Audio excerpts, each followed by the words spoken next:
am here with Aarika Samone, as well as Ariel, Faye, Jeremy, and Sheridan, our regular UBI advocates. Aarika, thank you so much for coming on the show. Yeah, I'm so excited to be here. It's pronounced Aarika. And the spelling, I'm so sorry. I had no, it's all good. The spelling throws people off. It's the two A's. My dad was intentional about having those two A's. And so people do that all the time, but it's Aarika Samone. Okay, great. Aarika Samone. Well, thank you. I have been watching your videos for a long time. You've been always inspiring on my Twitter feed. I think you actually follow me, so thank you for that. It's very nice. I do follow you. Yeah, very nice. Very nice to know that the people you know know of you. It's like internet, huh? But yeah, thanks for coming on. We do this show 4 times a weekend now, and we talk about basic income, poverty, and electoral politics. And the mission is to educate on UBI and to bridge communication gaps between UBI advocates so we can be better collaborators and get this thing done. So thanks for coming on. I just want to let you talk about anything you'd like, anything that's on your mind. Tell us what you've been doing. Tell us what you think about the news or anything else you'd like. No, it's a pleasure. I'm excited to be here and to have this dialogue. It's so important, especially because we're in the midst of a pandemic. Is it bad that I'm getting like kickback? I can hear your external audio. It sounds like it's feeding back into your microphone. If you could put in like headphones or something, that would solve that problem. I don't have headphones. Okay, if you could lower the volume or just move your mic. Sorry about that. That's better. No problem. There's also something called noise suppression by Crisp, which you could turn on if you're on a laptop in Discord. If you go into the settings. It's not doing it anymore. Okay. Yeah. It sounds good now. So what's the first thing you want me to address? That's the first thing. Anything you'd like. Just set your own priority. I'll just introduce myself. So for those that do not know me, my name is Aarika Samone. I learned about Andrew when he was on the Breakfast Club, and I was like, God, this guy is so interesting. And I literally put it on my Instagram that I wish this guy would be on The View, because I'm a huge Whoopi Goldberg fan. And literally a couple weeks later, he was actually on The View, and I was blown away by him. And I was like, you know what? I think I'm going to get behind this guy. And it was more like get behind him as a voter, because I've never been politically active before. And then I went to the LA rally, and the energy and the excitement and all the people, I was like, oh my God, this is something special. And I met Paget there, and she was like super nice. And then slowly I started getting involved, slowly but surely. And then one day Paget goes, hey, Aarika, I think you should like make videos of you canvassing. Like you should, because you have like such a cool personality and people are taking to what you're saying about Andrew Yang. And I was like, and she convinced me to do it. And then I started making these videos with people and started talking about universal basic income. And what happens is when you start to have the discussion about how $1,000 a month can completely impact your life, it becomes kind of like, it kind of keeps you motivated because you're like, there's something there. And from the time that I was making the videos and canvassing and talking to people, even to now, there's been a common theme that most people, and I'm sure everyone on this podcast can agree, that they just want relief, or they just want to they want to have some type of freedom. Right. And so that in and of itself, I found to be really, really inspiring. And what ended up happening is people took to the videos that I was making about canvassing. And then I was able to they asked me to go to Iowa and the primary states. So I was able to do that. And it was another thing, like people wanted relief. People wanted freedom. People couldn't afford to have an unexpected $400 bill, right? So you knew that Andrew nailed it because the data shows it. You're talking to everyday people that really need the financial relief. And then here we are in a pandemic, and what does everyone need? Financial relief, right? So that's kind of like why I love Andrew Yang, and I'm a big supporter of universal basic income. I think it is completely, it's so important. We need to have reoccurring payments right now due to this pandemic. Millions and millions of people have lost their jobs. It's it's more necessary now than ever. I always say it's like a non-negotiable at this point. And so that's kind of been like my journey. And currently, I am continuing to do research and preparing for 2024 because we think that Andrew's running again, and just trying to do my part as a citizen and someone that's passionate about this cause. I think that we need to advocate for it.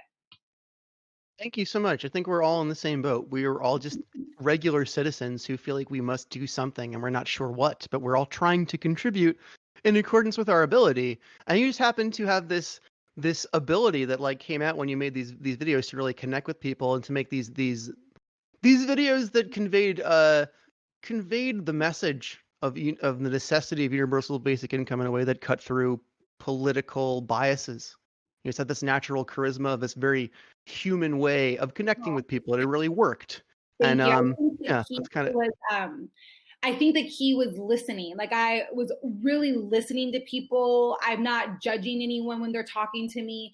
I'm genuinely interested in their stories.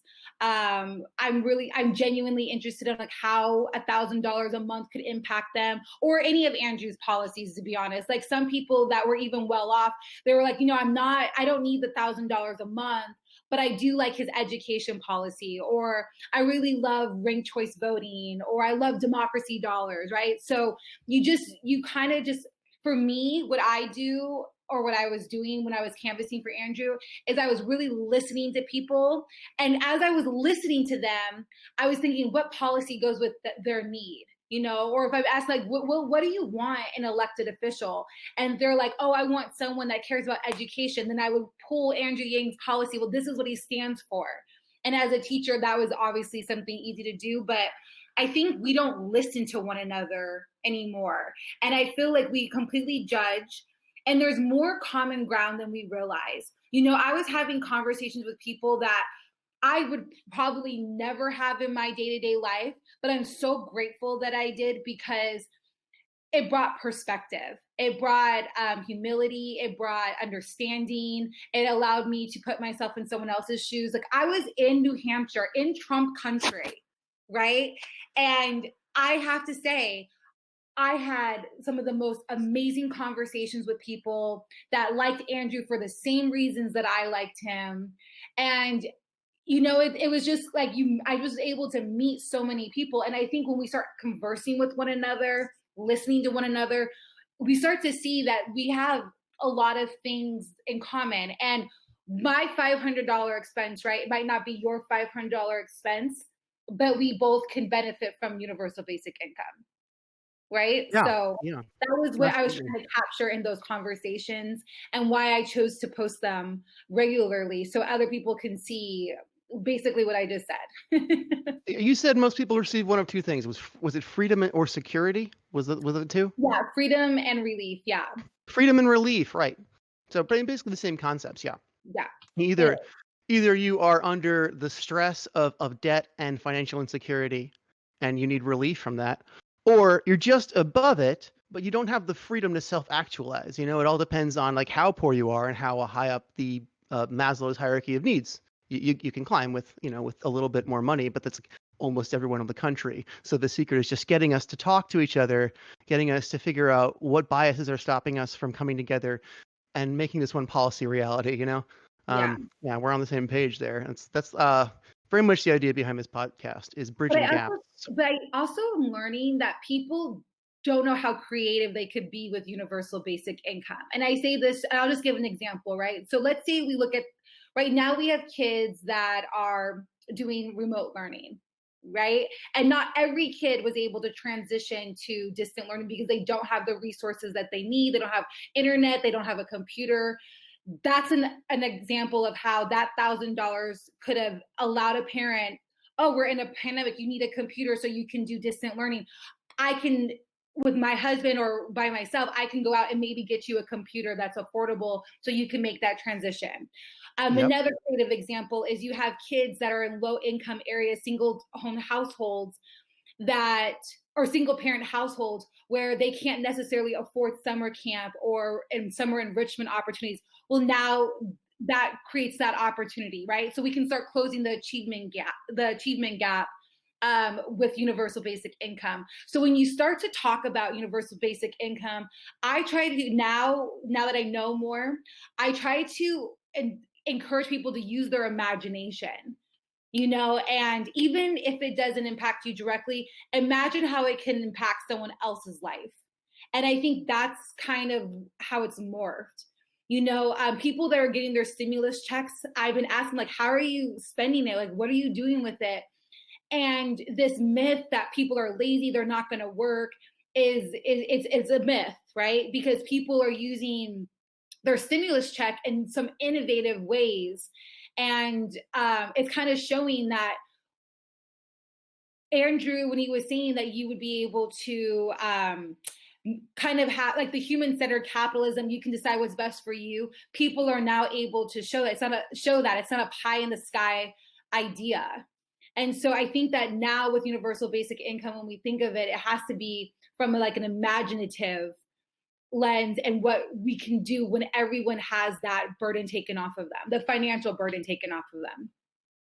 Yeah, giving people the ability to contribute in accordance with their need is not a new idea. It's half of it socialism, or is it communism or socialism, or to each according to his need, from each according to his ability? I don't remember which. I really should remember the source of that quote. But it's kind of half of that idea, taken away from the scary communist or socialist buzzword, which has all this baggage. But the idea that people should be able to contribute in accordance with their ability should be at the core of the values of any society.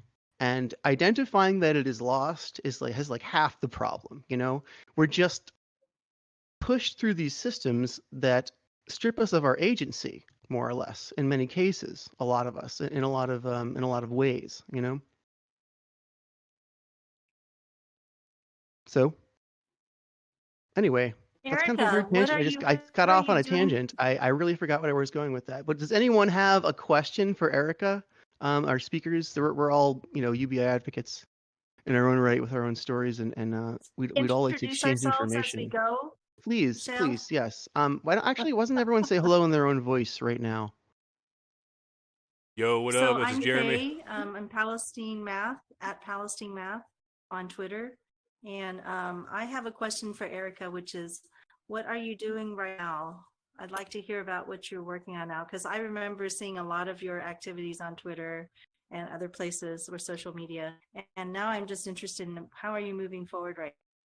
Yeah, so I'm actually working on a lot of things. Some I'm allowed to share, some I'm not allowed to share. But one thing that I'm really, really excited about is I'm going to actually be launching my own YouTube channel here soon. And it's going to be basically kind of what I was doing, canvassing for Andrew Yang, and just keep going to people in the community, talking. Like right now, well, before the coronavirus hit, I was talking to small business owners in my area about how universal basic income could help elevate their business, or how they would use the money if they were given it every month. And so once we had to move into social distancing, that had to stop, but I'm picking that back up as soon as we're allowed to do that. And what I'm hoping to see happen is kind of what you guys are doing, is being another person advocating for universal basic income in a real way with real people and having real conversations. So that's one project that I'm really excited that's coming up. And then I'm working on a children's book, which I'm really, really excited about. And it's a collab with some other Gang members. And so it's like 1/4 done. It should be done at the end of August. And hopefully we'll be able to launch it, shortly after that. But so I'm really excited about that. Excited about because, I have a 6-year-old who has been very, very active this past year with me, because where I go, he has to come. He's very well spoken for 6 years old, and we put together a puppet show. What I've been thinking is there's not a lot of stuff that's been targeted for him, and so this sounds like something he could enjoy. Yeah, I think it's important that we give kids a voice and that we hear them and that we inspire kids to get involved and to understand our government. Because if we don't educate our kids, how do we expect them to be educated adults? Right. So something that I do as a teacher is we always reach out to our elected officials. We're always asking them to get involved, come into the classroom. We write letters. Like literally before we moved into remote learning, my students were working on affordable housing project. And so they wrote a letter to they were each assigned a congressional district, and they wrote to their congressperson about the housing in their area. And we might have gotten letters back. I don't know. I haven't been at the school, but the goal was to link all that together, right? So I feel it's really important that we bring kids into the conversation, and that if they feel like they're heard now, then and they know how to participate, they know how to vote, they know the importance of voting, they know all the ins and outs from an early age. I think that could be inspiring in and of itself. So I'm really excited to do that collab. But I think the most important thing that all of us could be doing, and it's super simple, is talk about universal basic income, especially now that people have their stimulus checks, or most people, or not most, but a good chunk of people were able to receive the relief, and kind of hear how they're using it, and just informing people. Because if you're uneducated and you just don't know, then you just don't know, right? So if Andrew runs again in 2024 and more people have knowledge and are informed, then that's going to make a difference in his run. Yeah. It's so amazing just how transformative a single check has been. And now we probably might get a second one. I'll tell you, I'm very poor, just being able to pay for dinner for myself and my brother and our housemate, instead of having our housemate, who has the best, most stable job, relatively speaking, of the three of us, who usually pays for dinner for us, like, that really has improved my self-esteem, just little things like that. So if that's going on all over the country, there's going to be a net improvement, I think, in community engagement and overall good feeling. So. Yeah, and every single person deserves to live in dignity. Every single person. And it's criminal to think otherwise. I was reading a statistic today that 1 out of 5 children right now are going hungry. That's a problem. It's an absolute problem. I was listening to a member of Congress speak to someone asking about the stimulus check, and saying that they are at their end, that they are nervous about being able to put food on the table. And he just literally said, "We'll just charge it on your credit card." We're assuming that someone has a credit line to even do something like that, right? So we make these assumptions based on our lives, and we don't take the time to put ourselves in other people's shoes. And at least with the dividend, it makes everyone American, because everybody gets it, and you can have dignity, and you don't, and like you just said, like, your self-esteem is different. You don't have to feel bad because you're getting, like, let's say you're getting a check from the government, because everybody gets it. You know what I mean? It's just it's you're an American, you get it from 18 until the day that you die. So I think that when I hear what you just said is the self-esteem, I think it's really important. I think we also have to remember that kids are being impacted by this. We have an increase in homelessness about to happen again, which is already bad in Los Angeles, and it's probably going to be double or triple the size, because a lot of people just can't even make their rent now. They lost their jobs, and these jobs are not coming back. Incredibly unfortunate, but sometimes the only thing that will make things get better is for things to get worse, so people realize there needed to be a change. So hopefully we get the right takeaway this time, and we can really move forward. I completely agree with everything Aarika just said. Hello, podcast. I'm Sheridan. My Twitter is @JSabergamer. I actually have a question I wrote down this morning for Aarika. what do you think about the HEROES Act, and which of the basic income proposals would you like to see implemented into the next stimulus package? I actually haven't read the Heroes Act. Can you tell me what's in it? I haven't had a chance to read it. It's incredibly long. It's 2,000 That's pages. okay. We're just like regular people. That happens all the time. Don't Yeah, feel bad. I do Agree. not. I have not read it either. Speak on it. I've also So someone only could synapse watched that for you. dissertations. Um, Basically, it's another $1,200 to every American through the same tax return measures. They're expanding that to hopefully get that $1,200 to the dependents over 18 that were claimed in the previous round that were missed. They also want to expand the child credit to 1,200 this time around, as well as expand the access for the $500 per dependent that got missed out on several people last time, as well as a major expansion to the PPP, major expansions to corporate bailouts, major expansions to state and local funding, as well as a bunch of other miscellaneous fees or miscellaneous fundings, all totaling up to $3 trillion. Mm-hmm. And this is based on last year's tax returns? As well as 2018, whichever is the most current, just like Right. the last stimulus. I'm for no means testing. I think that, people's circumstances have changed. And I feel like, and I'm just speaking in general because I haven't read this or I'm not informed enough to speak on it. So I won't do that. But I do think that we need to make sure that every person gets some type of relief. And I'm not for means testing.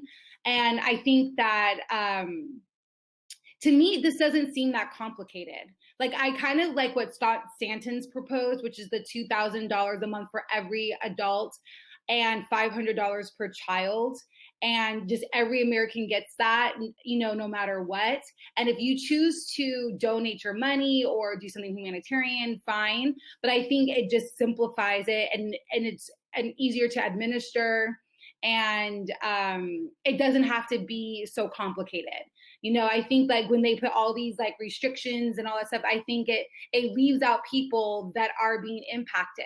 I personally know of people that were doing extremely well the last few years and lost their job. A friend of mine actually moved from New York to Los Angeles and within 4 months lost her job. Right. So we can't assume that people's circumstances from 2018 and 2019 is going to be the same right now. Like that's silly. Right. This just hit everyone right now. I completely agree. I'm also completely against means testing, and I think it's ridiculous. Which brings us to the more important question of the two-part question. Which of the basic income proposals that several different House members have put forward would you like to see in the next stimulus package? Because this is going to happen again within the next month. Yeah, it's going to happen again. I, again, am on the same board as Scott Santon's on this one, the $2,000 a month, $500 per child. There's several different proposals that get close to that. Bernie Sanders, as well as Maxine Waters has something very similar to that. Maxine Waters was one of the first that went up to the 2000s threshold, Yeah. and I loved hers, but hers was not a bill. It was only a, I can't think of the word right now, but basically a letter to be cognizant of this as a possibility, like a recommendation. Right. No, But it was a recommendation as the head of a particular board. So the committee, right? In Congress, that's the Financial Services House Congressional Committee. So it's pretty important. Yeah, it's a very important position. A lot of the proposals came out of people who are on that committee. And I believe Bernie Sanders' vehicle is similarly through tax returns and simply expanding it to be more eligible for people. There's also a proposal from Rashida Tlaib to mint two $1 trillion platinum coins and have that fund a $2,000 debit card that would be reloaded monthly to every citizen so that we can include underbanked citizens. Mm.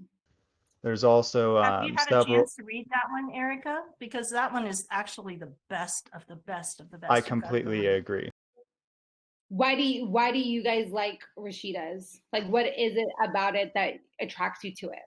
The vehicle. Most importantly, how many people can use it. These cards that they're going to mail out to every citizen will be as good as cash. So even if you are in a region where it's not profitable for a credit union or a bank to set up another shop to allow more cash-like transactions or to even have check cashing from employment. I think I would say it's even better than cash in a sense. You can get cash. It's just like one of those cash cards that you get, except that this one would be backed by the United States Treasury. Do And you sorry, go ahead. and you can get cash, okay, directly from an ATM, just like other people do with their debit cards. And you can also use it to purchase things online. So one of the hardest things I have as an unbanked person who is living in poverty with my son, we have a problem every month. I write a little thing on Facebook about this month's saga for me to go get my laundry quarters. I mean, like if I have some money, but it's in the wrong format, now I have to pay money to get it into the format that I need. And this is happening to me all the time. So yeah, so it's to have this, and the best thing about her proposal is that this cash card obviously is going to require a registration of all of the people who are going to use it, right, in order for them to issue it properly. But what she does is she protects that registry from any enforcement actions. So it's not being issued by the IRS. So if you owe taxes, you know, they're not coming after you for it. It's not going to be opened up to ICE. It's not going to be opened up to other types of enforcement, like the child, like if you have a payment that you owe for child support or something like that. Nobody's coming after you for enforcement. Mm-hmm. Do you feel like the government is efficient enough to execute her idea? If our political will is there, yes. Just like our postal service has been for literally centuries a profitable, non-directly subsidized institution run by our government, it can also functionally get this. Well, what she does is she allows all of these different agencies. He cut out. You Oh, cut I'm out. sorry. Sheridan, could you? Sorry, well, we will get to you, Faye, in a moment. But Sheridan, could you just please repeat the last half of your question? Or your statement, because I didn't hear the last. Of which part? I'm so sorry. Post I don't know. office. You said you were talking about the post office. Oh, for centuries hasn't had a government subsidy and been profitable, but been government run until, of course, our federal government legislated more onerous pensions onto it. It was very stable. Our government can effectively manage a million entity task like delivering. Essentially, these stimulus checks are proof of it. The fact that Donald Trump had to mail out a letter to every single citizen that got a stimulus check, whether they got it direct deposited or mailed, they still got one of these letters. That alone proves that the government can, if they have the will to, effectively get everyone a card. So just so I'm understanding, so you're for the card over the direct deposit or a check moving forward? Yes. Okay. Yes, as the vehicle. Right. Okay. Simply because of the underbanked problem. Now, in maybe 2 or 4 years, we can actually manage to get a direct deposit to make it more seamless. But the underbanked problem is that there's not enough cash supply to make cash storage a viable business. Thank you for sharing your perspective and answering those questions. I really like to know where someone's coming from and why they think what they think. Faye, you were going to chime in and cut you off. Sorry. What? It's okay. I just wanted to say that I believe that they could do it because she's also saying that we're going to physically, receive records from all of these other agencies in a unidirectional manner. So IRS will be providing records. Police will be providing records. People will provide the records to the people who are sorting it all out. And they're physically going to have to walk the streets to go find out who's actually in our country, just the way they do when they do the census. But there's people who as part of this process, will have to go and identify people who are homeless, for example, or identify people who are nomadic and bring those people in. So, but once that information goes into the database, it never comes back out to somebody else to be used for nefarious purposes. What bill do you think can be, and this is really important, which bill do you think would be kind of like that would be agreed upon across the aisle?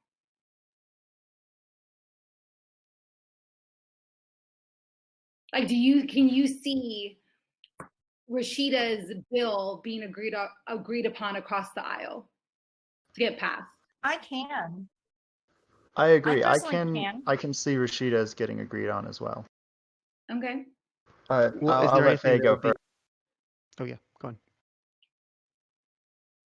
I'm sorry. I don't mind letting someone else talk for a while. I've already introduced myself. Please go ahead. Well, I'm just wondering what specifically might be prohibitive about getting the Rashida Tlaib bill passed. Why does it seem more partisan or less tolerable to the right than alternatives? I just wonder what specifically you think might be the hang-up. Well, the concept of cash getting into constituent hands isn't the hang-up for our conservative counterparts. The real hang-up is the vehicle of cost distribution. They believe that essentially raising our debt ceiling and selling that debt to the Federal Reserve is a genuinely destabilizing thing as we are viewed on the world stage. Now, economists have different perspectives on this, but I think the Rashida Tlaib could be very convincing to our conservative counterparts because it does balance out with a physical asset that the Federal Reserve will hold. So it changes the story a little bit. Yeah, I was wondering. That's a good case for it. I was wondering, Aarika, what reservations did you imagine the right might have with the Rashida Tlaib bill that might not be present in other alternatives? I didn't have anything specific in mind. Okay. I think for me, when I think of politics now, I think it's really important to find common ground and stuff that we saw during Andrew's campaign too, right? Or just in politics in general, is that it's the highway or the highway, or I'm not going to put it on the floor for a vote because you're Democrats or we're, so that's why I always like to bring in all voices, all perspectives, because I think having everyone feeling like, because when we think of politics, we think in sides, like my side, your side, right? And I feel like we have to get to a point in our when we have these conversations, like considering how other people might feel or react, and is there going to be common ground if we present this idea? So that's why I was curious if you guys felt like if this is something that both sides would be willing to back, pretty much. I think I can chime in here. By the way, like, my name's Ariel. Twitter handle's Ariel's Armada. Ariel's _Armada. So the thing that got me toward Trump in the last election cycle was that he was finally talking about all the problems that this country had, and all the Democrats just wanted to hide it under the rug. And it just seemed to me like everybody wanted to talk about, like, the Democrats, like racism and LGBT issues and climate change, and it's like, okay, like, but I want to talk about that after we fix the financial issues that we're having. And it's like they just Zephyr! completely, right, they just Sorry, completely guys. didn't, okay, That's okay, they Faye. just, Go on, Ariel. it's okay, Faye. They just completely ignored that. So then, I'll tell you the truth. When Trump finally won, I was happy and I was sick of Obama, because it just felt like Obama was just talk, talk, talk, talk, talk, talk, and nothing ever really changed. He just talked and everybody jumped up and down, nothing really changed. And then when Trump won and I saw all those people on the streets going crazy and throwing cars over and setting things on fire, I was like, okay, come on. Like, that's ridiculous. Okay.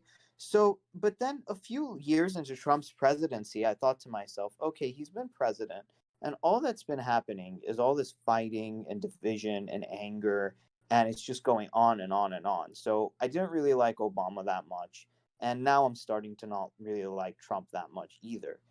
And then Yang came in, and he just talked about how to solve these problems, and I'm like, we've been missing this guy all along.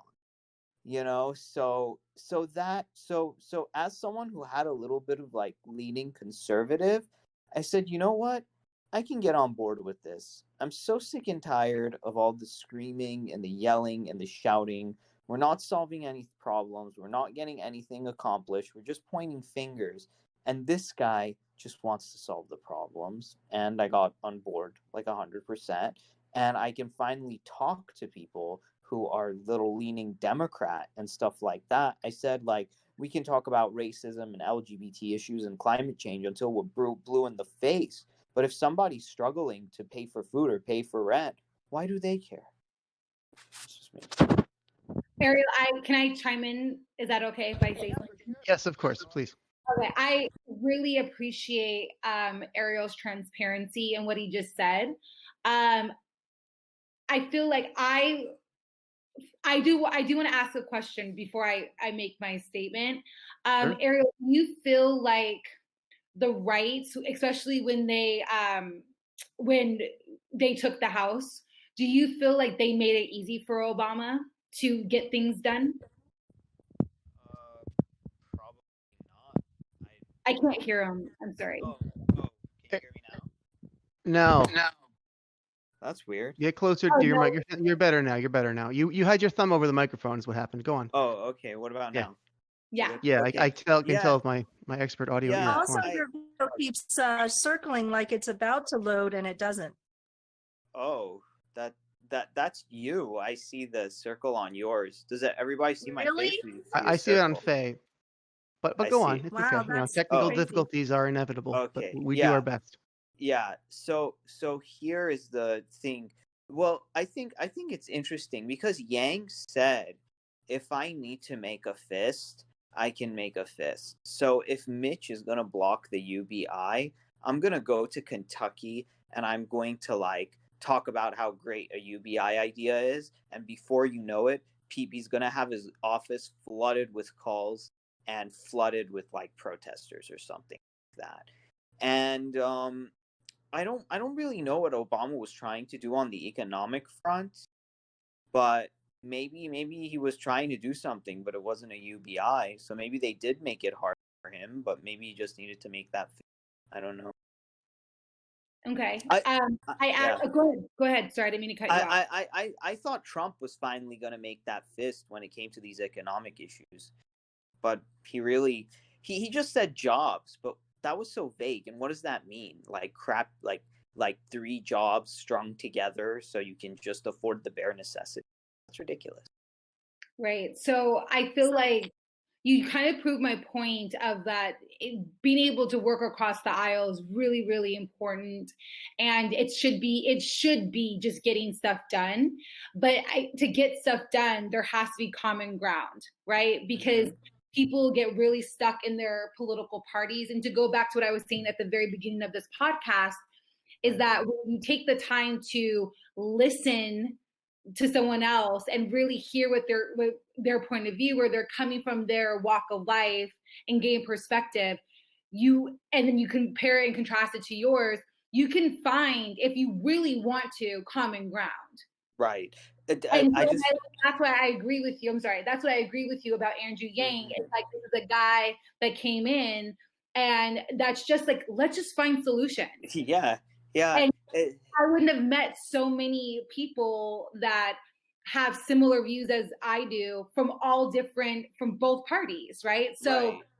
I agree with you wholeheartedly with what you just said. Right. I feel like we're doing something very smart over here. And I think it's these buzzwords that are just driving people crazy for no reason. And I think it's ridiculous.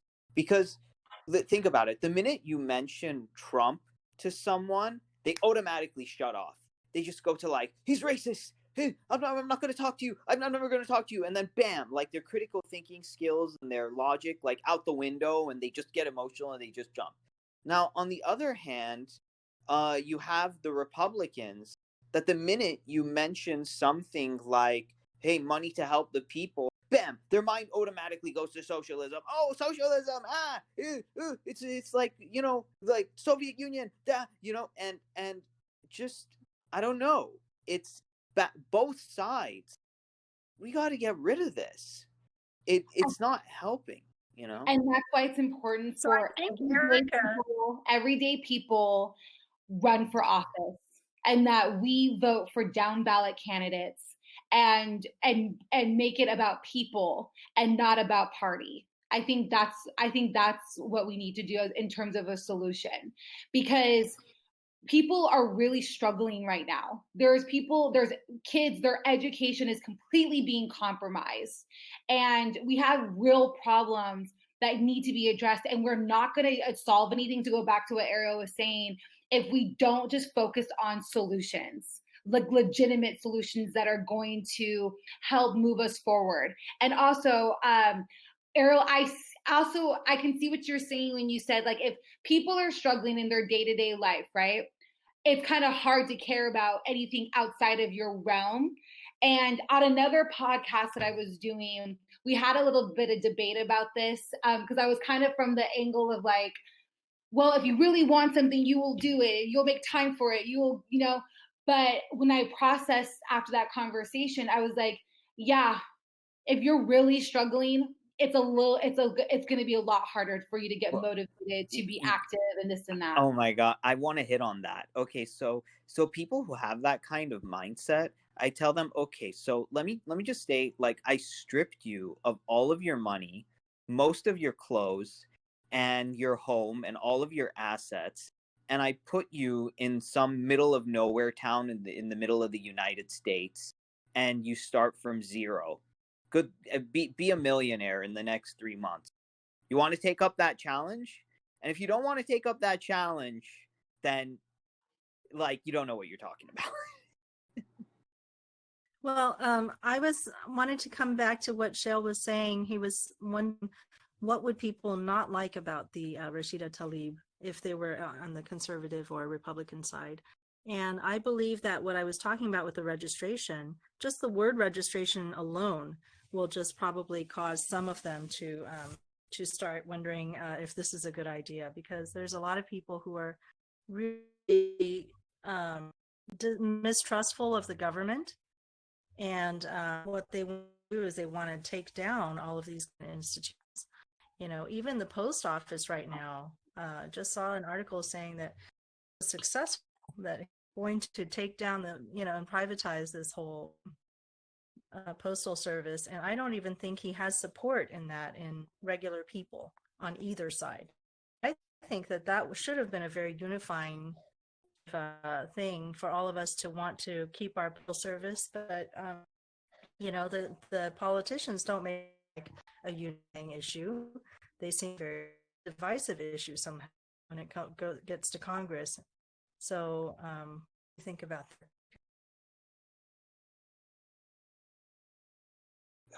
You're always going to have that brand of super Republican or super Democrat who never wants to compromise, who always wants to name call, who always wants to point fingers.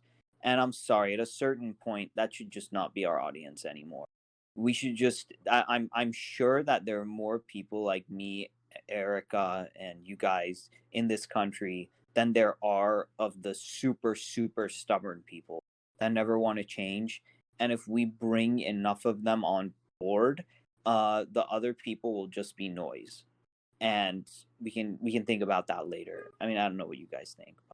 Yeah. I think that when we think of, okay, I'll say this: when you're president, so Obama, you brought up Obama, you brought up Trump, right? I think being and running for president, I think all of that is really hard. I think it's hard. I think it's probably one of the hardest things anyone can do. And because you're not going to make everyone happy. And that's why I keep going back to common ground and finding, like, where can we compromise? Like, where can we meet in the middle, at least on like certain issues? Like social justice issues are very different than like economical issues, right? So, but they're linked, but the thing about like an economical issue is that everyone can benefit by having universal basic income.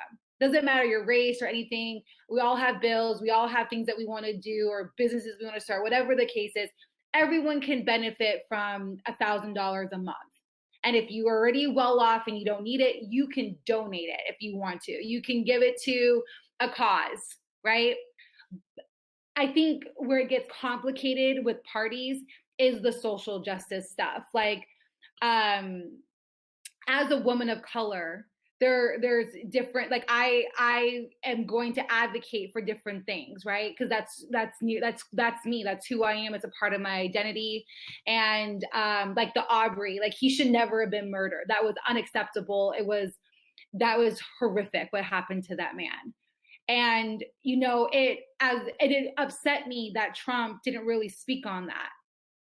Where you have like the Sandy Hook shooting, and Obama was empathetic and he spoke on that, and he tried to pass gun legislation that would not get passed, right? So that's where it gets like fuzzy, you know what I mean? But with something like, go ahead.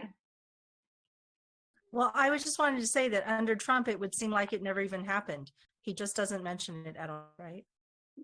Right, and I'm not. Yeah. Go ahead. Go ahead. No, that's all. I was Go ahead. I was going to say Trump, I don't really speak negatively of him. I think he just doesn't, he clearly is out of his depth, and it's obvious, right? But I also am not going to bash conservative views. I'm not going to bash, people that are super progressive. I think everyone has the right to believe and feel how they want about stuff. Like, who am I to say how you should feel about something? All I can ask for someone is, like, you articulate your side, I'll articulate my side, and let's see where we can meet in the middle on things. Or I can agree with you, or I can respectfully disagree. But I do think that when it comes to certain social justice issues, as the leader of this country, you should speak up on it. You are representing everybody. So when stuff like happens, like Sandy Hook and Aubrey and Trayvon Martin, like, I feel like there's certain things that you, as the leader of our country, you need to be the voice and speak to those injustices. No one is better than anyone. I don't care what the color of your skin is, what religion, race, gender, your sexual preference. Like, no one's better than anyone. Erica, I was talking to Shael, and it's interesting. I think we both grew up in LA. I don't know, Erica, did you grow up in LA or somewhere else? No, I did not. Oh, okay. So you moved? I'm from Las Vegas. Oh, okay. So, Las Vegas, LA. Okay. Well, anyway, I grew up in a very prestigious place in LA called Beverly High. And it's funny, everybody talks about how that school is like so, I don't know, prestigious and et cetera, et cetera. But one of the things that I could never figure out for the life of me was, like, why do schools never talk about, like, budgeting and finance and all these money issues? And I just thought, like, that was like the dumbest thing ever. So I'm like, I'm growing up in, like, a privileged neighborhood, and even our schools don't talk about, like, they just put it on our parents. And I'm just wondering, like, now and then if the schools in the inner city aren't doing it either, and these prestigious schools here aren't doing it, I really think we're like missing a mark. Of course. You know where they Right. teach that? You know where they teach the budgeting? They teach it in home ec back in junior high. Well, I never. If you didn't take home ec, you didn't get any budgeting.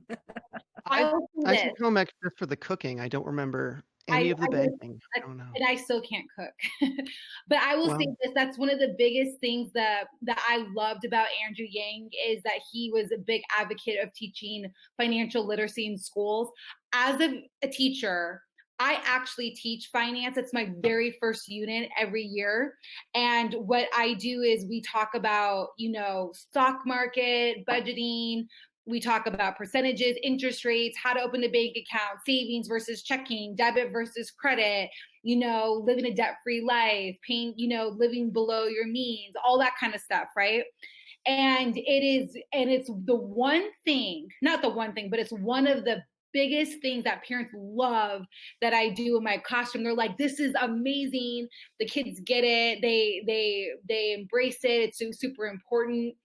And I agree with you. I think that does need to be taught in school. And that's why we don't, I feel like in politics, I don't feel like we advocate for education enough. Right. All these things that we're complaining about could be like, start when they're little, when kids are little, what we expose them, how we tolerance and fun and all these important life skills have to be taught in school. Right. And this is, go ahead.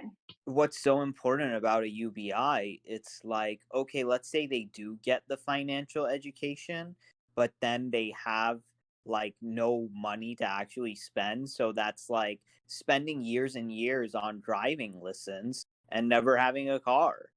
Like it's like, okay, I spent this whole time learning how to drive, but I can't get a car to drive. So what are you gonna practically, then it's all theoretical.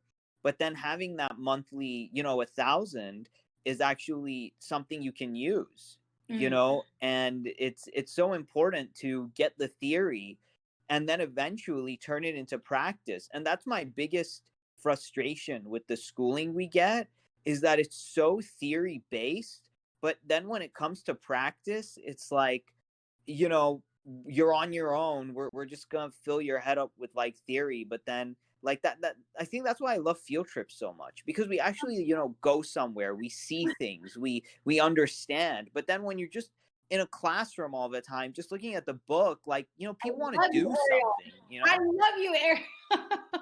I'm a huge advocate of field trips. This year alone, before the pandemic, I took my kids on 12 field trips. And we had like 9 more to go. And it opens doors to different things. And I am a huge advocate of field trips. And the other thing too is you have kids, let's say in like, so let's go back to school. This is something I did want to touch on while I was on this podcast, because you guys are super open-minded. When we think of education, we have to remember that schools are funded based on the area in which people live, right? So there's already like a resource inequality that takes place, okay? But just to keep it in the realm of education, right? So if we could upgrade our education system, remodernize it, and incorporate field trips, hands-on learning, having more, like encouraging teachers to bring in more guest speakers and things of that nature, we can completely refocus our kids. They can be redirected in different ways. Like one thing I wish was in school is teaching kids that they don't have to just be a doctor or a lawyer to be successful, that there's a lot of other jobs out there. I even told like my kids the other day, like when we were Zooming, like there's this one girl, she has a really cool personality. I was like, I can totally see you being a YouTuber. But that's like, oh my God, like you're promoting that. It's like, but she has that thing. She edits really cool videos, and she's so detailed, and she has a great personality, and she knew how to like do like little pop-up button and all this kind of stuff. And she just was so neat. And I was like, girl, you can totally be a YouTuber. And I think we have to stop trying to tell kids that there's only 3 jobs that you can have. I think that's very limiting. Right. Yeah. And not everyone wants to go to university, and that shouldn't be College looked is at not as for like. everyone. I mean, Right, how many right. unemployed lawyers do we all know? I know a Exactly. couple of unemployed lawyers. I'll tell you. You know, and but The here's majority of part. the lawyers in my social circles do not have jobs at this moment. And it's been that way since before the pandemic.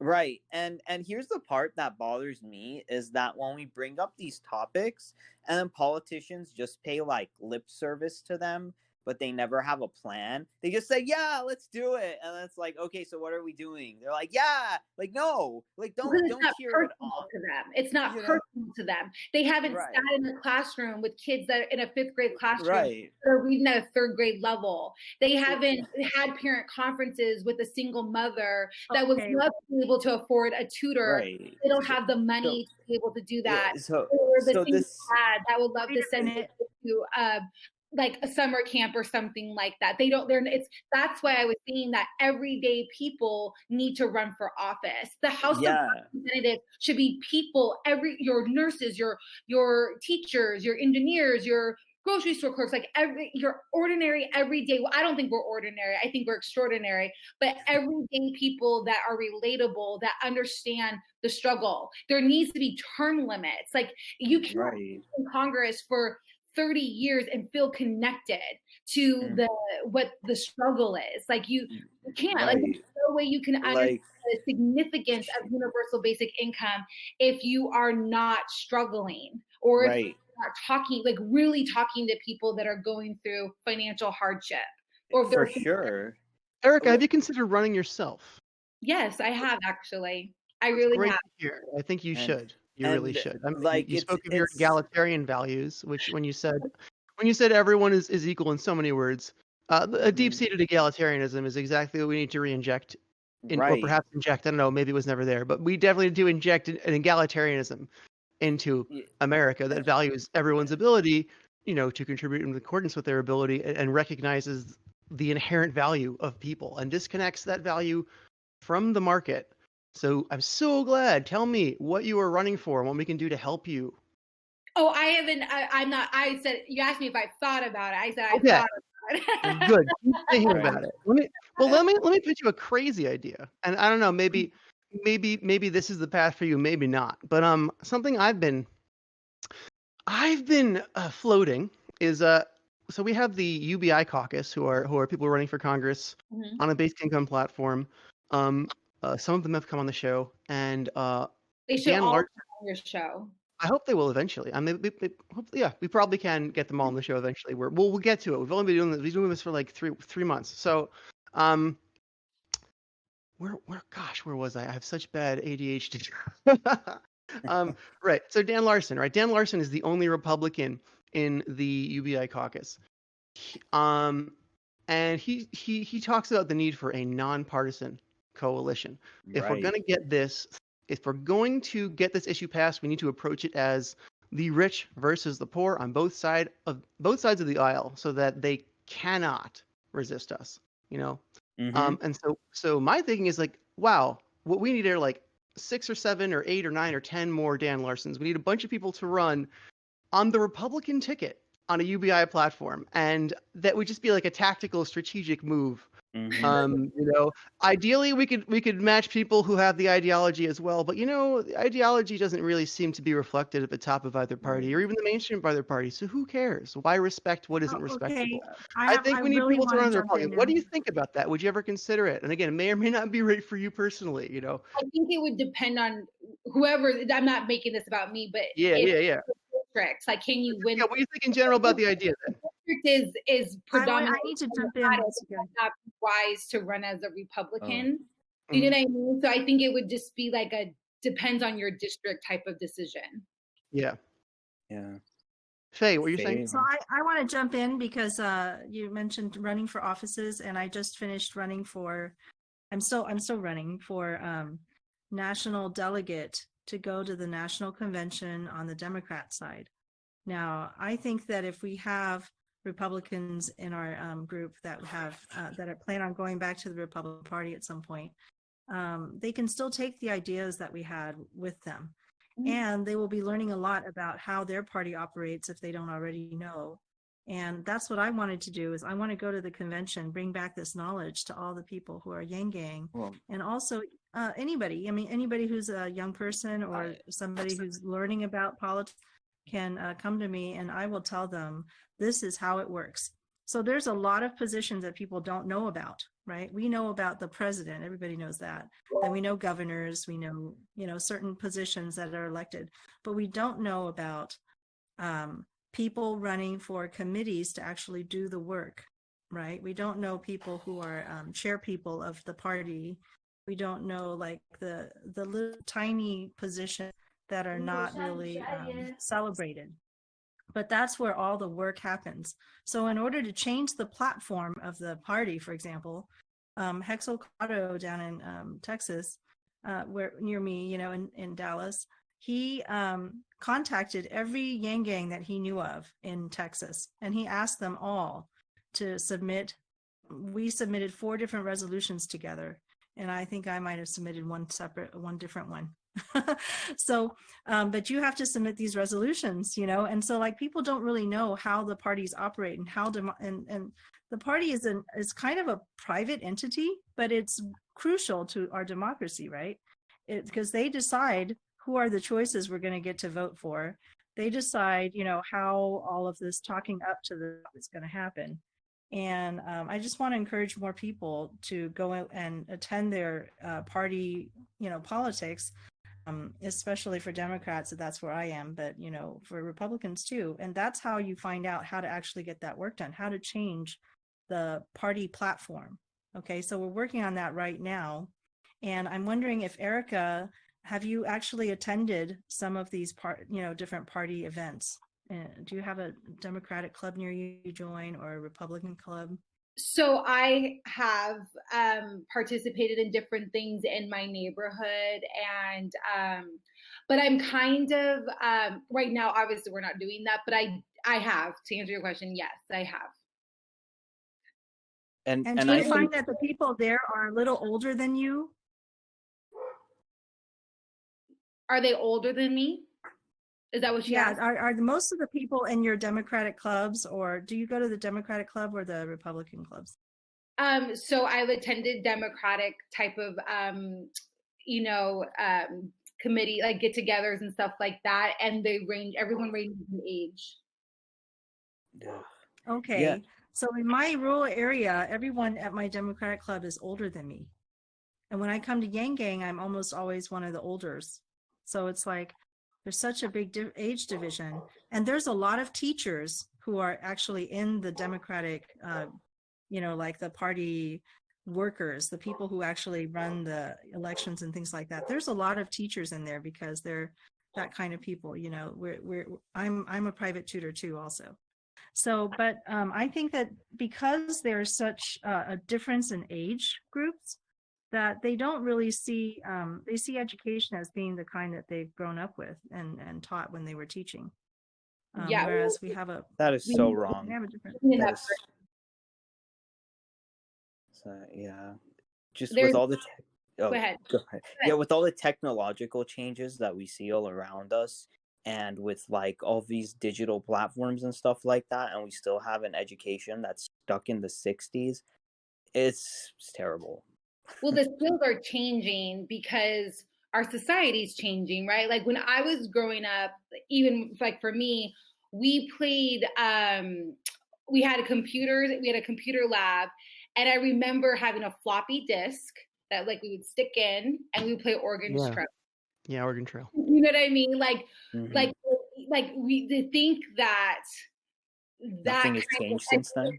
Was going to work right now is insane. Like, who owns a floppy disk?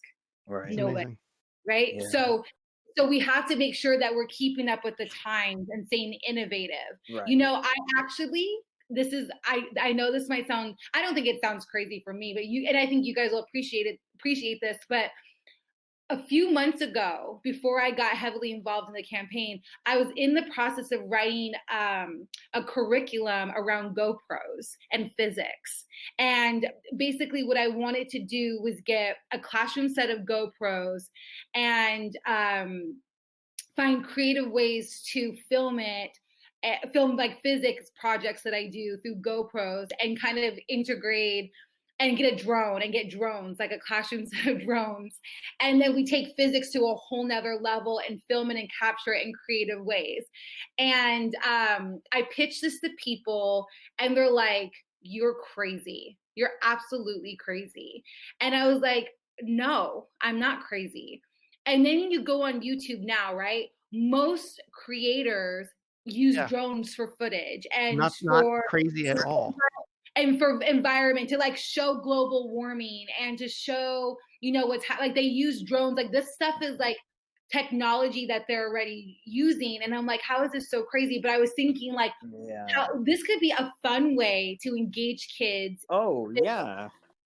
Like imagine like you could build like a box car, right? Because I make my kids build life size like box car, like derby cars every year, and we attach GoPros to it, and we build our ramps like life size ramps, and we're filming it and making really cool videos. Like that's just gonna engage them even more. And in like the concepts of Newton's 3 laws, inertia, all that kind of good stuff, right? But if we have to remember, kids are so stimulated right now that their attention span is like fast. So as a teacher, like you're always thinking like, how can I engage them? Like what's going to be a way to inspire them? And so I had this whole GoPro program that curriculum that I wanted to launch, and everyone was like, you're crazy. Like this, we're not doing it. And how old were those people telling you you're crazy? Probably, you know, it's usually, unfortunately, the older crowd. And how are they going to learn Oregon Trail if they have the GoPro? Right. This bothers me so much. And I remember when actually our Congress member, her name is Karen Bass, and she's actually part of the African American. Oh, you know Karen Bass. Yeah. So I went to one of the town halls with her, and I said we need to like modernize our schooling system, and she repeated after me, and she said yay. But then I reached out to one of her members to like talk to them further about my ideas, and I never got a response. I never got anyone coming back to respond to me, and I'm like, okay, well, this sucks, like that's what I'm talking about. It's like what, like we need a government like that's more responsive. We need representatives that are more responsive. Sometimes I look at like my students, and I have an idea in my mind of like the end product, and then they come back with something better than I even imagined. Like we just built Rube Goldberg machines, right? Like they made video Rube Goldberg machines because we're doing distant learning. And one of the students in my classroom went to his backyard, I wish I could share my screen and like show you his video. He literally took his race car, and it the controller, it pulled it. He had a pulley system going this way. It dumped seeds into a plant. Then it like kind of unlocked a spiral straw that released water into the pot. And then the car zooms back and turns the freaking thing off. It was like amazing. I was like, oh my God. Wow. There was another turned his parents. How old is this? 5th grade. Okay, so like a 10, 11-year-old. Yeah, like a 10, he's wow. Crazy. And then I think we have pretty good respect for children in this day and age now that we have video games and things like that, where the kids have more. Pardon me? I was gonna say we don't respect kids. We underestimate them. No. And that's what I'm saying that the younger people now, but okay, in our generation, I'm not talking about the older generation. I thought you were talking about like elementary like age school kids. Okay. No, I meant like in our generation, we have a little bit more respect for children because of the video games that we've grown up with. We notice that the children take up technology faster than we do. We notice that children are, if you're kind of equalized in power because you're in a video game and you have an avatar that just does stuff, the children do better faster than we do sometimes. And so we have that respect that children are very creative, and when you equalize things somewhat, they can really show how strong they are, even well before, yeah. Whereas in the old days, it's like, you're just not big enough. You're not strong enough. You're just not, powerful enough to show off that way. And I think we can, have more respect for them now because of these different. But we need to provide them with the opportunity, like we like paper pencil doesn't even cut it. Like I don't even know in my daily life how often I use a piece of paper and a pencil. Like I type everything I put on my phone or on my Google Calendar or my iPad. You know what I mean? Like, are we really like? But we want kids to do paper pencil when we're not really using paper pencil. Like this you is build the thing. Yeah, I think most of us. Problems, like what good is that? Like let me give you a math assignment. Do 1 through 50 odd. Like that's really going to create the next great thinker. Right. Yeah, that's what we need, like more creativity. I really think that most of us here are on the same page. And what needs to happen is that now, Shael, I think we really need to kind of reach out to people who may have a little bit of resistance to these ideas, and maybe ask them why they do. That's what we're trying to do. Because we try to do this every time we do a show. Yeah. Let's try to do more of that, and like Aarika, what does it look like actionably? Let's do that. What does it look like exactly? What does that look like? Actionably, that's what we can figure. What does that out. idea look like in a given form, Ariel? And this, well, here's what I'm thinking. Like the people who we invite, and it seems like we're all concurring and we're all consensus. Now we have the power to, maybe they can invite people who they have a disagreement with, and we can have like a talk or something like that, because it's great to have these ideas right now, but now what we said, so what does it actionably look like? And it has nothing to do with even Andrew Yang even running for president. It just has to do like, hey, we're people, we live in a community, we live in a city, a state, a world, and what do we want to see happening that makes the most sense and will improve our lives? I think that's kind of thematically what Andrew Yang was about, though. Right, so, exactly. Yeah, please, Aarika, go on. Faye says she's a single mom. Am I correct? Faye? Mm-hmm, that is correct. And your son is 5 years old, 6 years old? He is 6 now, and we're homeschooling together. So I agree with education being very important, but I don't see education as only things that happen in schools or that schools must teach the children. Okay. Because I have an international perspective. I come from Taiwan, and now I live in East Texas. And I often hear my, East Texans saying, for example, I was just in that meeting today where I was trying to present for myself. I heard probably 20 other people running for different offices at least. And they were all saying, I've lived in East Texas. I was born here. They're using their East Texan accent, and they're, telling about how many things participated in. They're saying, this is the experience that matters. Seniority is what democracy is about when we go to the Democratic conventions, because they ignore us if we're not the seniority people, that we know everything about how politics works. My question, I have a question. I have a question. So why did you choose to homeschool your son? I don't want to digress. I just want to, this is an important point to what. I know you wanted to talk about education. No, I want to know why. I want to know why you chose to homeschool. Sure. Okay, I've chose to homeschool because I think homeschooling is a superior alternative to most schools. Right. And I have a question, Faye. Let's say you decided to put your kid in school.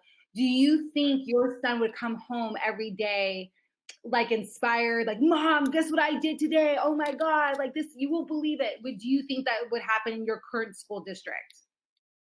No. And I know it because I'm also a private tutor and I see the other students come to me. Perfect. But I also, as I'm a third time mom, so this is my third child, And I've seen the very best school districts in our country, at least the wealthiest.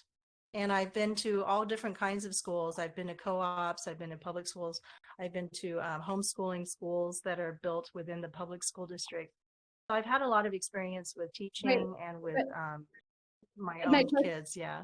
Like my next question is this: hypothetically, if you, let's say you sent your kid to school and he came home and said, "Mom, my teacher gave me a GoPro and I have to, I have to do a physics project," would you be upset as a parent? No, that would be really exciting. But see, that's what I'm saying is like homeschool allows you to do these things more easily without having to fight the bureaucracy. Right. So my point is, like, kids deserve to go home, not like, oh, I'm so glad to be home, but oh my God, I want to pick up where I left off in the school day. My teacher just gave me a GoPro or a phone, and I get to do this really dope project that I'm super excited about. And I bet you most parents are like as amazing as Faye, will be like, that's awesome. Like, go for it. I can't think of a parent that's going to be upset about their kid doing a cool physics project with a GoPro or a drone, is my point. And so we have to shift the way. Actually, I can. Faye's choosing to homeschool her kids because she's not satisfied with the education system. But she's also, at the same time, well-educated, obviously, a parent that's willing to, do whatever she can to make sure her kids gets the best education and would be on board with those innovative ideas. And I think elected officials need to hear that. They need to hear how the parents want that kind of learning. And I don't, for some reason, their message is not getting there. And we want to make sure that they're getting the message, and that's what I'm going on, is that it's great to, Shael, invite Aarika, and even if we got Paget on here, but then if we all organized and if we all found like a really smart way of, if we can't change the people who are making these policies, we can at least influence them in a way that makes in a potent way with our voice. Because if it's just me doing it by myself, it's not that easy. But then, like, Shael, Faye, all of us think if we send like 10 emails and 10 Twitters from different accounts, it'll be different than just sending one from one account. Their ears will perk up a little bit. You know what I mean? Still paying tax dollars for a school that she doesn't even feel comfortable sending her kid to, and that's a problem. And they can't say like, oh, this is change, but we don't think it's feasible or reasonable. Well, no, they can't say that because it's our money that they're using. So wait a minute. Hold on. I actually know parents who would not necessarily like expanding our education to include different things like that. And the reason is, as a private tutor, I've been to school, I've been to, met a lot of people, parents close up all the time, and parents who are not necessarily satisfied with the school. And I've had parents who are like, don't like it when they think that I'm playing and having fun with the kids. They like it when their kids are like in front of the, they like to see them. This is the curriculum. Do maybe the curriculum. Like those tiger moms or something. There are tiger moms like that, but there's also just people. I think the thing is, I don't think people are really understanding this about our politics, is that when people say there's nobody for Biden or there's nobody for, Trump, or there's nobody there's people for them. Like when we see Biden go up as the next one, that we were manipulated. Okay, we were definitely manipulated. The press was manipulated. There are people pulling the strings in the back, but at the same time, there's a lot of real people out there who actually did go and vote for Biden. And there are a lot of real people who just don't understand all these newfangled ideas that we have, right. Like kids should just learn. Like, for example, when you go into politics, like I'm trying to do right now, right? I'm thinking I'm running for a 3-day convention. Like how important is that? I'm running to, it's not a big thing, right? But it's a huge hurdle. I mean, people are telling me, well, it's going to cost you $6,000, to go, and we shouldn't even elect anybody who thinks that she's just going to raise money from Yang Gang or somebody else. Because in all the time I've ever been in politics, I've only seen one person ever get, funded by somebody else. Everybody had to pay their own way. Now, I don't believe that for 1 second, right? Everybody here knows Yang Gang. You ask for something, does Yang Gang come through? Aarika knows. See that last. If I were to ask, go ahead. No, you're cutting out. Just say the last thing again. You cut out. Okay. So I literally just went to a meeting where the people said there was a man who was like a committee man for the Senate district in the past, who comes to give us advice. He had the longest speaking time of anyone. He spoke for probably 10 minutes about all of these different positions. And he said the position I'm running for, just the delegate, right? We shouldn't vote for people who can't self-fund themselves, because in all the time that he's been in politics, only one person has ever gone on their own, on somebody else's dime. They've all had to self-fund themselves. But in my case, I'm from low income. So I feel like he's directly saying, don't vote for Faye, right? Well, because Faye can't fund herself to go. Then we just become an oligarchy. Right? Yes, but I know from Yang Gang that I can raise that money. I put out the word. I'm sure I will get that money. Don't you think so, Aarika? I think that you should never let someone tell you can do something. And I think if this is really important to you, you will raise the money. And I think that you have a lot of people that like you and that believe in you and will support you. This is a scenario of democracy dollars.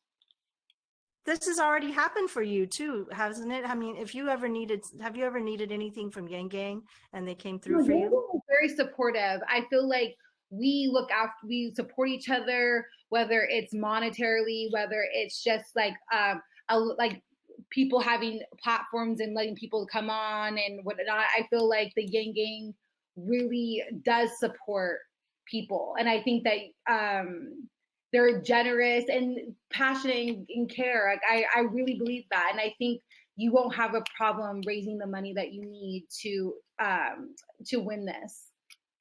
Okay, but we actually had somebody stand up right in front and have the longest speaking time of anybody today at our meeting. Just come right out and say, if you didn't have $6,000 to go to a convention, then you shouldn't bother running. And so that's what's going on, is that there's real people who hold these beliefs. He's just one person, but he just said that to a big group of people. And a lot of them hold the same belief that he does, and so the same thing with education is like, we think that we think that these things are self-evident. We hold it self-evident that everyone should get a vote, and yet women didn't have a vote. Like everyone didn't. All men are created equal. Yeah, all of these different things. So it's actually in the hearts and minds of real people, which is what I saw Aarika be extremely good at. She could just talk to anybody on the street, anybody in their store, right? Mm-hmm. And you had no fear of sitting down with anybody and talking to them about something that might be controversial. No. Hey, I just want to check in real quick. Sheridan, what are your thoughts on education? Is he still here? Sheridan? Oh, maybe not. I think that was Jeremy that spoke. Oh, hey, I just want to check in real quick with you, Aarika, and see how are you doing on time? We might have to wrap up here soon, but I did want to hear Sheridan's position on education. Sheridan, would you please? We're not sure if Sheridan's here. Sheridan maybe stepped out for the moment. Not gonna happen. Oh, okay. All right. Well, is there anything anyone else wanted to talk about before Aarika must leave? Hey, I'd like to ask you, Aarika, when you were out canvassing, there's a lot of Republican voters that are single issue voters on the topic of abortion.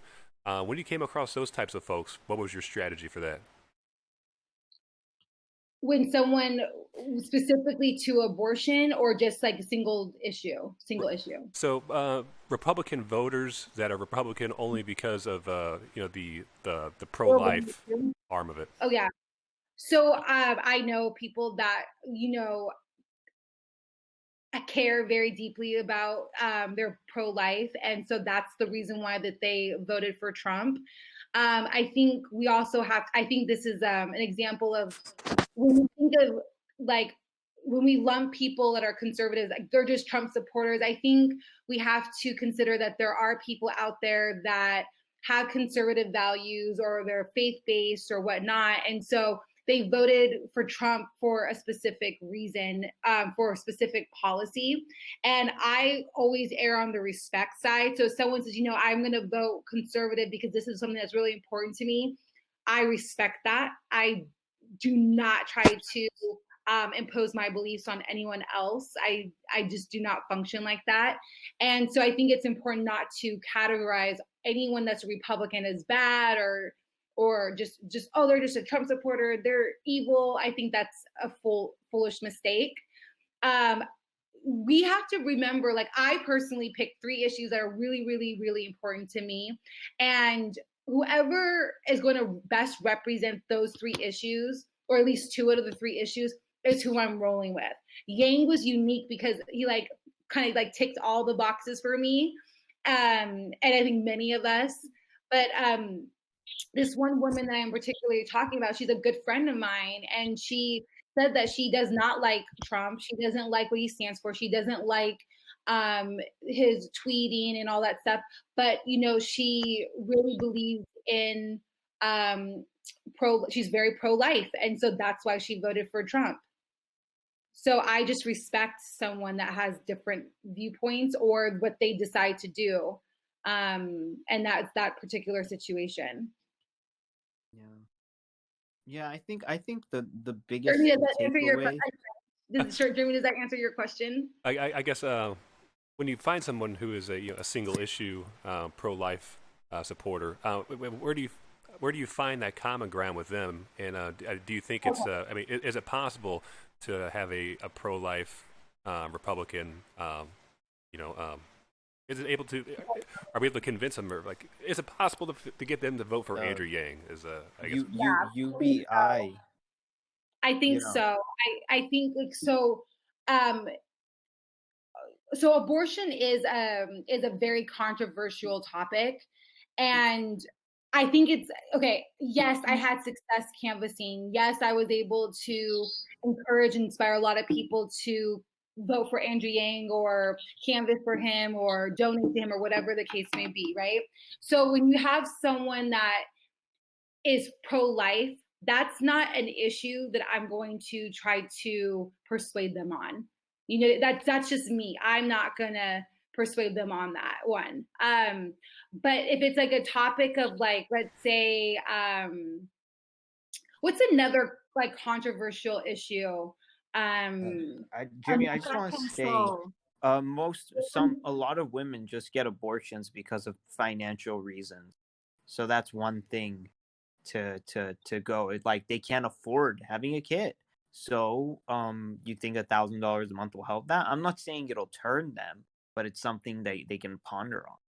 I think Jeremy is wanting to know, how do you find common ground with someone that just cares about only that one issue? Is that correct, Jeremy? Right. Yeah. So what's your strategy? Right. But I'm just saying. I think Ariel is giving a good idea of something that we do talk about in the Women for Yang group. That we talk about the fact that people would just have less abortions when they're more supported. Oh, I see what you're saying. I must have not heard exactly. that. I hear what you're saying. Yeah.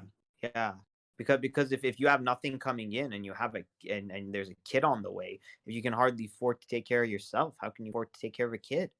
But then that 1,000 that you can do something, there, that's all. If we're more nurturing of young families as they get off the ground with the new children, that there would be fewer abortions. Right. Yeah. I think there's a lot of factors that go into making that decision. It's a very personal decision. And Faye and I are the women on this podcast, and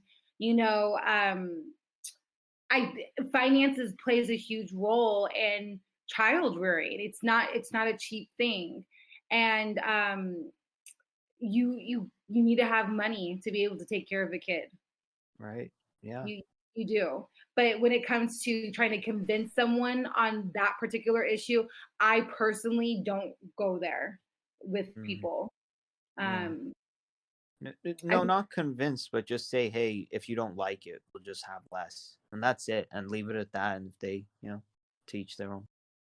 Well, I think a valid point is that Aarika's making is that you just don't go head on against a brick wall, If the brick wall is coming at you, maybe go around it. And Aarika has a lot of other things that she would talk to people about and maybe divert them from that one topic.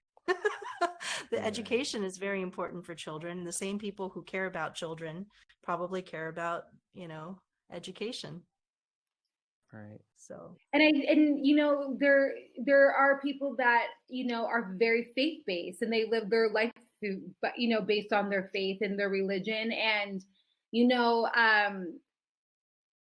everyone do you has have that as part of your upbringing or your own personal culture? Do you feel you have a faith-based culture in your life? Yes, I do, and I feel like everyone has the right to live the way that they want to. They have the right to make decisions that are best for them, for their life. So I'm pro-choice personally, but I can respect someone that doesn't agree with me, and I'm very open to hearing why they don't agree with me. And I'm just not I'm just not going to try to put my beliefs on anyone else. Like I just, that's a personal thing. Like I don't do that. I'm like this. When I was canvassing for Andrew, I would introduce myself and say, I'm a huge Andrew Yang supporter and this is why. Have a dialogue. And then I literally asked this question, well, how could $1,000 a month benefit you? And then that would get more and more personal and or more telling about where someone stands politically or whatnot. And then I would just navigate that conversation based on that dialogue. So it's like each person's very different and each person has something that's that they have issues that matter to them. So for example, if I came across someone, if I'm canvassing for Andrew in 2024 and someone's like, well, I'm very pro-life, so I cannot vote for Andrew. And I would ask them, well, why is pro-life really important to you? And I would listen to what they had to say. And then I would say why I'm for pro-choice. And then because I was respectful, usually if you're respectful, someone's respectful back. And then maybe by the end, the common ground, like, you know what, maybe I can vote for Andrew because I can see the benefit of like something like universal basic income or, financial literacy in schools, but hold on to my belief as pro-life. And maybe that's not going to be my deal breaker for out of the choices that are being presented. Does that make sense? Because then you can also present, like I would do this all the time, I have all these candidates running for president. Who do you think is going to be able to get the most stuff done? Who do you think has the most, has the best policies that are going to move this country in a more unifying way? And like once you lay out Andrew's policies and they get familiar with him, he's kind of undeniable at that point, right? So sometimes it's also who you're running against. And, Andrew was running against a lot of different personalities and they spent a lot of time hating on Trump and talking negatively about Trump. And then you have Andrew over here just talking like solutions, and people found that to be refreshing. And that persuaded people and like on its own, just he's not spending his time whining. He's spending his time trying to create a vision that we can get excited about, that's doable and has the math and the data to back it up. Absolutely. That is a good place to end it, I think. Thank you so much, Aarika, for coming on. Please come back anytime. I mean, like part of the reason that we use Discord rather than Zoom to do these video chats is because Discord creates a hub, a place where if you want, you can come back and reach out to any of us that you met today or anyone else you might see on the server who you might recognize, So if we can help you produce any content, if you want to pitch a show idea for me, like, an episode idea, please let me know and reach out to anybody you met today. And thank you so much again for coming on. Thank you for having me. You guys are all lovely. And Faye, best of luck for your race. So proud of you. Thank you. I can't wait to see your book for the kids. Zephyr and I are going to be in lining up for that. Interesting. Thank you. I'm so excited about it. You guys have the best day. Stay safe, and we will definitely chat again soon. Thanks, Would you Ariel. like to share your Twitter handle and things like that before you go so people can find you? Oh, sure. It's my first and middle name, so Aarika Samone, and that's my Twitter handle. And I think anyone that's watching can see it on the screen. So that's how you spell it. So 2 A's. Aarika with 2 A's. Thank you. Yeah, there is an audio only audience too, but Oh, yeah. sorry. So it's Aarika Samone, Samone, and that is my Twitter. And then my Instagram is hands-on learning ideas. Thank you. Yeah. Oh, that's great. Hands-on learning. Awesome. So, I mean, when I want to talk about like education topics, I'll definitely maybe want to invite you to my YouTube channel and stuff. I will always talk about education stuff, and you can bring me on. And I think it might be kind of fun to do like single parents and UBI. I think that could be a cool topic if you guys ever want to do that. Single parents and universal basic. Can we do that? I want to do that with you on the Yang Game Report Live if you get a chance. Yeah, I think that could be a really cool topic, and I don't think I've ever seen one. Because Andrew pushes the whole, the single moms and they're valuable and stuff. I don't know if there's anyone that's actually addressed how, stay-at-home moms or single moms or dads, single dads or stay-at-home dads, how that would benefit their life.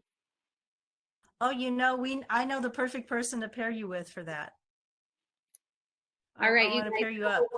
Thank you, Faye. I'm going to talk to you later about it. Thank you again. Thanks to you, I hope to Aarika. see you soon. Bye. All right. So wait.